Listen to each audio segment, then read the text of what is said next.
VCX SE. Support remote diagnosis.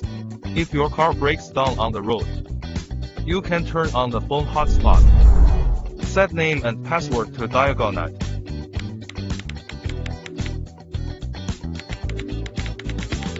Then plug the device into the car OBD interface. Press the connect button. The device will automatically connect to the hotspot. You can contact a friend or repair shop for remote diagnosis. Only need to open VX Manager software.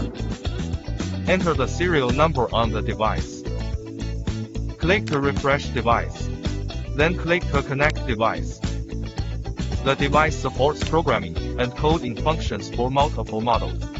Support 14 car models as long as the device is connected, including Audi, Porsche, Benz, BMW, Ford, Honda, Toyota, Land Rover, Volvo.